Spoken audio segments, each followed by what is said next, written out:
सर्वेभ्यः नमो नमः। अहम मोनिका तालियान। आज की वीडियो में हम संस्कृत वल्लरी के 10वें पाठ का अभ्यास कार्य करेंगे। इससे पहले वीडियो में मैं आपको यह पाठ समझा चुकी हूँ। आप अपना अभ्यास कार्य देख लीजिए। एक पद में उत्तर दीजिए। यहाँ पर जो इन्होंने आपके प्रश्न दिए हैं, इनके इन्होंने विकल्प भी दिए हैं, लेकिन यदि आपके सामने विकल्प नहीं है तो आपको आपके पाठ के अनुसार इनके उत्तर देने हैं। जैसे भूपतेः किम नाम आसीत्, भूपति का क्या नाम था? उत्तर है मायादासः। मायादासस्य भवने कः आगच्छत्, मायादास के महल में कौन आया था? मुनि। कः पिपास्याः आतुरः जाता, कौन प्यास के कारण व्याकुल हुआ? इसका आंसर है आपका भूपति यानी राजा। नरपाः काम कर्णेन आस्पृशत्, राजा ने हाथ से किसको छुआ? इसका उत्तर है पुष्पमंजरीम, यानी कि जो फूलों का गुच्छा है उसको वह हाथ से छू लेता है। मुनिः कस्य पुरतः प्रत्यक्षः अभवत्, जो मुनि थे वो किसके सामने प्रत्यक्ष हुए या दिखाई दिए? उत्तर है नरपते यानी राजा के सामने। दूसरा प्रश्न है आपका पूर्ण वाक्येन उत्तरत्, पूरे वाक्य में उत्तर दीजिए। यहाँ पर जो आपके प्रश्न हैं उनके उत्तर आपको पूर्ण रूप से यानी पूरे वाक्य में लिखने हैं। प्रश्न है भूपति ही मुनिम किम वरनम आयाचत, जो राजा है वह मुनि से क्या वरदान मांगता है या उसने क्या वरदान मांगा? इसका उत्तर मया स्पर्शमानाः पदार्थाः सो वर्णाः भवन्तु इति भूपति मुनिम वरम आयाचत, मेरे द्वारा स्पर्श के सभी पदार्थ या वस्तुएं सोने की हो जाए, इस प्रकार राजा मुनि से वरदान मांगता है। ये मैंने आपका अपने अनुसार लिखा है और आंसर तो आपका यही रहेगा, लेकिन जो ये भूपति मुनिम वरम आयाचत है ये हो सकता है आपके शिक्षकगण पहले लिखा दें या इसको बीच में जो ये लाइन है इसको ऐड बीच में कराएं, तो आप अपने शिक्षकगण के अनुसार ही करेंगे लिखने में, लेकिन उत्तर इसका यही होगा। वह यह वरदान मांगता है कि मेरे द्वारा छुए हुए जो पदार्थ हैं वे सोने के हो जाएं। लिखने का तरीका आपका अलग अलग हो सकता है, लेकिन उत्तर यही होगा। वरम लब्ध्वा मायादासः किम आकरोत्, वरम यानी जो वरदान है उसको प्राप्त करके, लब्ध्वा का अर्थ होता है प्राप्त करके। मायादास ने क्या किया? वरम लब्ध्वा मायादासः गृहे स्थितानि वस्तूनि अस्पृशत्, वरदान को प्राप्त करके मायादास ने घर में रखी हुई या जो उनकी स्थित वस्तुएं हैं उनको स्पर्श किया। भूपतिना स्पष्टा मंजरी की दर्शन जाता, जब राजा ने उस मंजरी को यानी कि जो फूलों का एक गुच्छा था उसको छुआ तो वह कैसी हो गई? उत्तर है भूपतिना स्पष्टा मंजरी स्वर्णमयी जाता। ये आपका इसका मेन उत्तर ये है कि वह सोने की हो गई। ये केवल लिखने का तरीका होता है कि जो हमारा प्रश्नवाचक शब्द होता है उसके स्थान पर हम उसका उत्तर लिखते हैं, लेकिन ऊपर क्योंकि ये जो हमारा किम प्रश्नवाचक शब्द था इसके स्थान पर भी हम उत्तर लिख सकते थे, लेकिन वो थोड़ा सा अजीब लगता तो मैंने इसको थोड़ा घुमा के लिख दिया है, लेकिन उत्तर आपका यही रहेगा। इसमें है आपका कि भूपति के स्पर्श करने से वह मंजरी सोने की हो गई। मायादासः मुनिम प्रणम्य किम प्रार्थयत, मायादास मुनि को प्रणाम करके क्या प्रार्थना करता है? हे मुने कृपया दत्तम वरम निवारयतु इति मायादासः मुनिम प्रणम्य प्रार्थयत, कि हे मुनि कृपया यानी कि आप कृपया करके जो आपने मुझे वरदान दिया है उसका निवारण करिए। इस प्रकार जो मायादास है वह मुनि को प्रणाम करके प्रार्थना करता है। मुनि मायादासम किम उपायम आकथयत, मुनि मायादास को क्या उपाय बताते हैं या कहते हैं? उत्तर है उद्यानात जलम आनीय, बागीचे से जल लाओ, तेन जलेन सिक्तानि वस्तुनि पूर्व अवस्थायाम एव भविष्यन्ति, उस जल के भीगने से या छींटे से जो वस्तुएं हैं वह पहली जो उनकी पूर्व अवस्था है जैसी वो पहले थी ऐसी ही हो जाएंगी। इति उपायम मुनि ही मायादासम आकथयत, इति माने इस प्रकार का उपाय मुनि मायादास को बताते हैं। ये जो आपके प्रश्न का उत्तर है ये थोड़ा सा बड़ा है, और यदि आपके टीचर इसका कोई छोटा, वैसे तो छोटा इसका कोई उत्तर होगा नहीं, लेकिन यदि वो छोटा भी कराती हैं तो आप उनके अनुसार ही अपने प्रश्न का उत्तर करेंगे, क्योंकि परीक्षा में उन्हें ही नंबर देने हैं। मेरा केवल इतना उद्देश्य होता है कि आपको आपके जो पाठ है वह समझ में आ जाए और आपके प्रश्न क्या पूछा गया है और उसका उत्तर क्या हो सकता है। मेरे अनुसार तो आपके यही उत्तर रहेंगे। बाकी आपके शिक्षकगण इसमें कोई परिवर्तन कराना चाहते हैं तो आप उनके अनुसार ही करेंगे। प्रश्न संख्या 3 है, रेखांकित पदम आधृत्य प्रश्न निर्माणम कुरुत। रेखांकित पद के आधार पर प्रश्न निर्माण कीजिए। यहाँ पर जो आपके इन्होंने वाक्य दिए हुए हैं उनमें कुछ, जैसे यहाँ पर सत्कारेण, पुत्रीम, शोकेन और उद्यानात और कुसुम मंजरीम, इन शब्दों पर नीचे अंडरलाइन किया हुआ है, उनके स्थान पर आपको प्रश्न निर्माण करना है। प्रश्न निर्माण करने का केवल एक ही नियम है कि जिस वचन, जिस लिंग का आपका जो पद है या शब्द है, उसी लिंग और उसी वचन के आधार पर आपको किम सर्वनाम का पद लेना है। और जो आपके प्रश्न निर्माण में ककार, जिनको हम कहते हैं सप्त ककार, उन शब्दों का भी आप प्रयोग कर सकते हैं, वो आपके अव्यय होते हैं। जैसे यहाँ पर ये कुत्र, कुतः मैंने प्रयोग किया है। इससे अलग जो भी प्रयोग है वो आपके किम सर्वनाम के हैं, ये मैं आपको अभी समझा दूंगी। पर वाक्य है, नरपति ही तम मुनिम सत्कारेण आतोष्यत। राजा उनको, तम माने उनको या उस मुनि को, सत्कार से संतुष्ट उन्होंने किया। तो जो सत्कारेण है ये आपका मुख्य पद है, इसको ही आपको परिवर्तन करके वाक्य का प्रश्न निर्माण करना है। तो सत्कारेण ये आपका पुल्लिंग का है और तृतीय विभक्ति इसमें आई है, एक वचन का पद है। तो पुल्लिंग वाले किम सर्वनाम में पुल्लिंग वाले ही पद से तृतीय विभक्ति एक वचन का आप पद लेंगे जो होता है केन। तो इसके स्थान पर आप इसको लिखेंगे।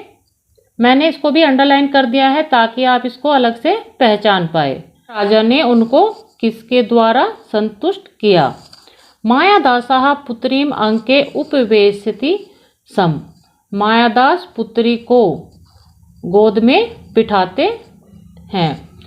ये यहाँ पर थे, क्योंकि हमारी कहानी भूतकाल की है और उपवेशति सम का भाव भी भूतकाल का ही होता है कि उन्होंने, राजा ने अपनी पुत्री को गोद में बिठाया।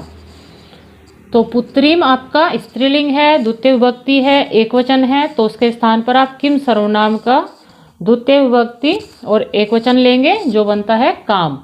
मायादासः काम अंके उपवेशति सम। मायादास ने किसको गोद में बिठाया। मायादासः शोकेन उच्चै विलाप्यत। मायादास शोक से, शोक यानी जो दुख होता है, उस दुख के कारण वह उच्चई जोर से, विलाप्यत विलाप करने लगा या रोने लगा। तो जो शोकेन पद है ये आपका तृतीय विभक्ति एक वचन का है, पुल्लिंग का है। तो आप तृतीय विभक्ति एक वचन वाला पद लेंगे पुल्लिंग का ही, जो होता है केन।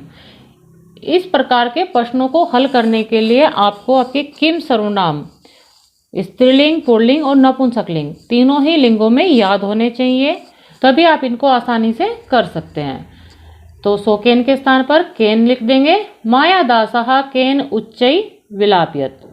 जो मायादास है वह किसके कारण जोर से रोने लगा। उद्यानात जलम आनियत।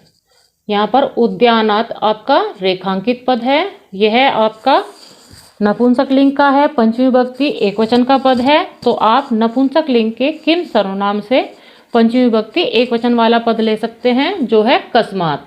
इसके स्थान पर मैंने कुत्र और कुतः भी लिखा है, क्योंकि जो उद्यानात है वह आपका स्थानवाचक पद है और स्थानवाचक में आपका कुत्र भी प्रयोग होता है और कहाँ से वाले भाव में आपका कुतः भी प्रयोग होता है। तो जो आपके शिक्षकगण कराएं आपको वही करना है। मैंने केवल आपके ओब्लिक करके तीनों ही लिख दिए हैं ताकि आपको ज्ञान प्राप्त हो सके। उद्यानात के स्थान पर कस्मात या फिर आप कुत्र या कुतः तीनों ही में से आपको कोई भी एक प्रयोग करना है। और जलम आनीय यानी जल लाओ। कस्मात का अर्थ भी कहाँ से है, कुत्र माने कहाँ और कुतः माने कहाँ से। इस प्रकार ये आपके 3 शब्द उद्यानात के स्थान पर प्रयोग हो सकते हैं। तीनों नहीं लिखने हैं, केवल एक लिखना है जो आपके शिक्षकगण आपको कराएं। मायादासस्य पुत्री कुसुम मंजरीम आदाय तत्र आगतः। कुसुम मंजरीम यह है आपका नपुंसक, यह जो आपका पद है यह नपुंसकलिंग है, एक वचन है और इसके स्थान पर आप किम प्रयोग करेंगे। मायादासस्य पुत्री किम आदाय तत्र आगतः। जो मायादास की पुत्री है वह क्या लेकर वहां पर आ गई। इस प्रकार ये आपके प्रश्न निर्माण पूरे होते हैं। प्रश्न संख्या 4 है उचित शब्दई रिक्त स्थानानाम पूर्ति ही क्रियताम। उचित शब्दों से रिक्त स्थानों की पूर्ति कीजिए। यहाँ पर इन्होंने एक आपको हेल्प बॉक्स दिया हुआ है, इसको हम संस्कृत में मंजूषा बोलते हैं। और इसमें जो आपके शब्द दिए हुए हैं उससे आगे इन्होंने कुछ आपके रिक्त स्थान बनाए हुए हैं। यहाँ पर आपको केवल एक ही दिखाई देगा, शेष आपके अगले पृष्ठ पर हैं, तो वो तो मैं आपको साथ के साथ नहीं दिखा सकती, फिर भी मैंने पहले ही भरे हुए हैं तो आपके लिए आसान होगा। ये हो जाएगा सहा मुनि अंतर्ध्याना अभवत। वह मुनि अंतर्ध्यान हो गए। शेष आपके रिक्त स्थान है तेन स्पष्टम जलम अपि सुवर्ण पिंडम अभवत। उनके स्पर्श से जल भी सोने का पिंड हो गया। मायादासः शोकेन उच्चै आरुदत। मायादास दुख से जोर से रोने लगे या शोक के कारण या दुख के कारण उन्होंने जोर से रुदन किया। मुनि नरपते पुरतः प्रत्यक्षः अभवत। जो मुनि है वह राजा के सामने प्रत्यक्ष उन्होंने दर्शन दिए या उनके सामने दिखाई दिए। तेन जलेन सिक्तानि वस्तुनि पूर्व अवस्थायाम एव भविष्यन्ति। उस जल से भीगी हुई वस्तुएं जो हैं वो पहले की अवस्था को ही प्राप्त हो जाएंगी या पूर्व अवस्था जैसी ही वह हो जाएंगी। मायादासः उद्यानात जलम आनियत। मायादास बागीचे से जल ले आया। राजकुमार्य अपि यहाँ पर अपि 2 बार लिखा गया है क्योंकि जो राजकुमारी है उसमें ही अपि जुड़ा हुआ है, तो राजकुमार्य अपि जीवितः अभवत। आप इस अपि को काट दीजिए क्योंकि आपके जो मंजूषा है उसमें राजकुमारी अपि लिखा हुआ है ऑलरेडी। यदि वहाँ पर राजकुमारी लिखा होता और तब ही आपका अपि सही हो सकता था, अब ये अतिरिक्त है तो आप इसको कट कर दीजिए। इस प्रकार ये आपके रिक्त स्थानों की पूर्ति हो गई है। रिक्त स्थानों की पूर्ति बहुत आसान होती है यदि आप अपने पाठ को अच्छे से पढ़ लेते हैं और समझ लेते हैं। प्रश्न संख्या 5 है यथा निर्देशम उत्तरत। जैसा निर्देश दिया गया है ऐसे उत्तर दीजिए। दृष्ट्वा इत्यत्र कहा धातु कश्च प्रत्यय। दृष्ट्वा जो आपका पद है इसमें कौन सी धातु है और क्या प्रत्यय है ये आपको बताना है। जो दृष्ट्वा है इसमें आपकी दृश धातु और कत्वा प्रत्यय है। आप देख लीजिए ये आपका यहाँ पर है। प्रसन्नाः इति अत्रस्य किम विलोम पदम। जो प्रसन्नाः पद है इसका यहाँ पर कौन सा विलोम पद है। प्रसन्नाः का होता है खुश होना और उसका उल्टा होता है खिन्नाः। ये आपका दुखी और अप्रसन्न दिया हुआ है लेकिन संस्कृत में खिन्नाः होता है। अप्रसन्न और जो दुखी है ये हिंदी के वर्ड है। पर्ण यहाँ पर विसर्ग लगाकर इसको संस्कृत का बनाया गया है लेकिन अप्रसन्ना संस्कृत में शब्द नहीं होता है, ये केवल आपको भ्रमित करने के लिए बनाया है। परनम्य है इति पदम कहा प्रत्यय। परनम्य में कौन सा आपका प्रत्यय है लेप। शोकेन इति पदे का विभक्ति। जो शोक के द्वारा इसमें कौन सी विभक्ति है ये आपकी तृतीय विभक्ति है। उच्चै इति पदस्य परिचम किम अस्ति। जो उच्चै पद है उसका आपको परिचय बताना है कि वह क्या है। वह आपका अव्यय है, तृतीय विभक्ति है या संबोधनम यानी संबोधन है। आप यहाँ पर भ्रमित हो सकते हैं कि 2 जो लाइन आपकी जैसे रामई बनता है ऐसे ही आपको उच्चै लगेगा, लेकिन जो आपका उच्चै है वह आपका अव्यय है। आपको अपने अव्यय और विभक्ति में अंतर भी पता होना चाहिए। अगला प्रश्न है आपका संधिम कुरुत।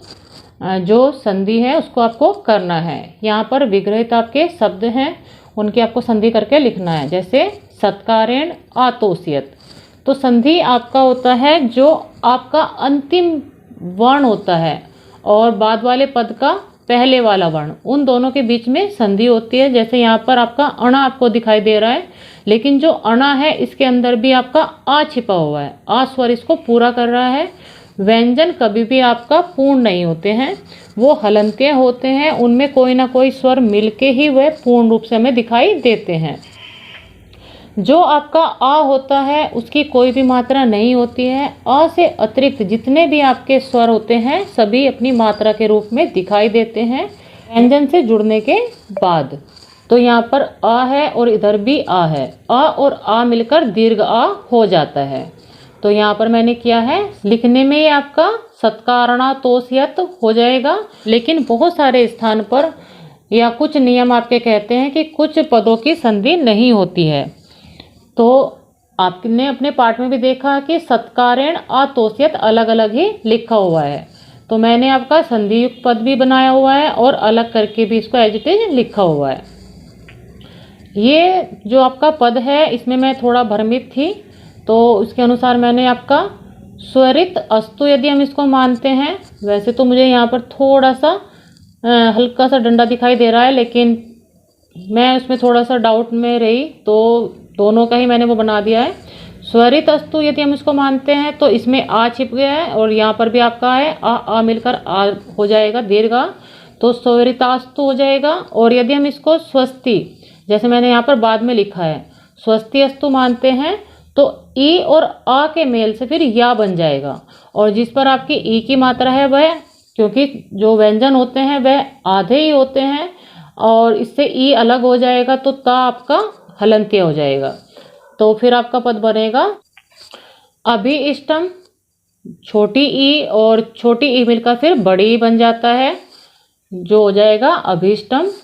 तथा प्लस अस्तु, ये आ है दीर्घ आ है, इधर आपका छोटा आ है, तो आ मिलकर दीर्घ आ ही होगा। तो तथास्तु राजकुमारी प्लस अपि, राजकुमारी है अपि। तो इस प्रकार ये आपके संधि हो रही है। इससे लगा आपका मूल्य आधारित प्रश्न। जो मूल्य आधारित प्रश्न होते हैं वे आपके पाठ पर आधारित होते हैं कि आपने अपने पाठ को कितना समझा, कैसे आपको पाठ समझ में आया, उसके उत्तर आपको खुद करने होते हैं। और इससे अलग भी आपको यदि कुछ समझ में आता है आपके अनुसार, आपके मूल्य आधारित प्रश्न है, तो आप उसका उत्तर वैसे भी लिख सकते हैं, लेकिन जो आपके मेरे अनुसार उत्तर बनेंगे वो यही है। मायादासः भूपति भवन अपि केन प्रकारेण जीवनम आयापयत, जो मायादास है राजा, वह भवन में किस प्रकार का जीवन यापन करता है, तो इसका उत्तर है दरिद्रवत यानी गरीब के समान। भूपते कृते किम महत्वपूर्णम अस्ति, भूपति के लिए क्या महत्वपूर्ण है, वह आपका स्वर्णम यानी सोना। अति लोभे किमर्थम न कर्तव्यम, जो अधिक लोभ है वह किस लिए नहीं करना चाहिए। सह तो दुखस्य कारणम, वह दुख का कारण होता है। ये आपका रचनात्मक कार्य है। रचनात्मक कार्य वैसे तो आपको स्वयं करना चाहिए, और फिर भी आप इसको देख लीजिए। पाठ में आए कठिन शब्दों का उच्चारण करके लिखिए। शब्द हैं लुब्ध, स्पर्शमानः, सत्कारणा तोष्यत, यहाँ पर सत्कारेण और अतोष्यत है। अभी हमने संधि की थी ना, अभीष्टम, अंतर्ध्यानः, एवं उक्ता, एवं उक्त्वा, ये आपका संधियुक्त पद है। एवं प्लस उक्त्वा, अस्पर्शत सोवर्णानि करणेन अस्पर्शत समावेशयतुम निवार्यतुम इत्युक्त्वा, इसमें आपका इति प्लस उक्त्वा, ये आपका संधियुक्त पद है। इसमें बहुत सारे संधियुक्त पद हैं, आप उनका अलग से अभ्यास कर सकते हैं। दूसरा आपका है लालच दुख का कारण है, शिक्षक इस विषय से मिलती हुई अन्य कहानी छात्रों को सुनाने को कहे। ये आपके शिक्षकगण आपसे क्लास में कराएंगे कि कोई आपको अन्य कहानी ऐसी सुनानी है जो लालच के कारण उसको दुख प्राप्त हुआ हो। उम्मीद करती हूँ ये जो आपको अभ्यास कार्य कराया है ये आपको समझ में आया होगा। आज की वीडियो में इतना ही। मिलते हैं अगले पाठ की वीडियो के साथ। सर्वेभ्यः नमो नमः।